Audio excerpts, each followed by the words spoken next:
Mina imetlen teda sellepärast, et tema suudab igas olukorras jääda rahulikuks ja tasakaalukaks. Tema kuidagi leiab selle aja, et teist inimest päriselt ära kuulata. Tema teekonnast rääkides peab ütlema, et see sisaldas ka üksjagu keerukusi ja vahel kõrvaltvaatajana tekkis tunne, et normaalne inimene jätaks selle teekonna tegelikult pooleli.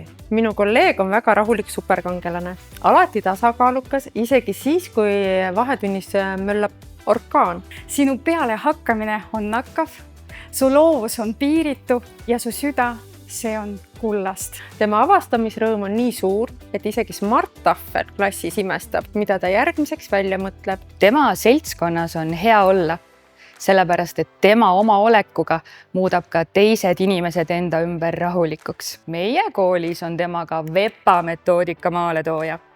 Ta on tõestus sellest, et südamega ja positiivse hoiakuga on võimalik õpetada.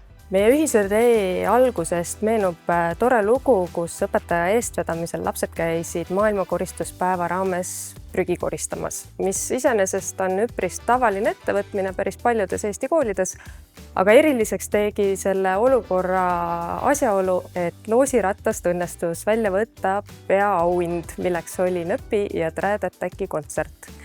Nii et üllatus oli suur nii lastele kui ka ilmselt maailmakoristuspäeva tegijatele, kui selgus, et peaauhind läks kooli, kus oli üks klass ja üks õpetaja. Kui 4 aastat tagasi sai Tammiste lasteaiast lasteaed algkool, oli minul siis õnn olla esimese klassi juures abiõpetaja. Et mõnel hetkel sa ei saanud aru, kas sa oled klassijuhataja või oled sa boksi või maadlustreener. Ja oligi üks selline hästi tore hetk, kui üks poiss tuli minu juurde ja ütleb, et mõtle, kui tore oleks, kui nüüd see 4 klassi siin läbi saab meil ja meist kõikidest pandaks kuju siia kooli ette. Ja teie siis saaksite õpetajaga tulla ja iga päev meid näha siin.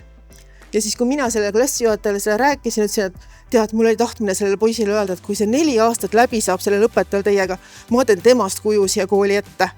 Ja nüüd hakkab see kuju mul teoks saama. Aga õnneks ei ole meil tegu normaalse inimesega, meil on tegu õpetajaga ja seda suure algustähega. Ta on valmis õppima, kasvama, märkama, leidma uusi ideid ja lahendusi, täpselt nii, nagu me täna ühelt õpetajalt ootamegi. Koos alustasime, koos õppisime, koos naersime ja vahel ka natukene nutsime, aga väga natukene. Aitäh, et oled just selline, nagu sa oled. Aasta haridustöötaja on...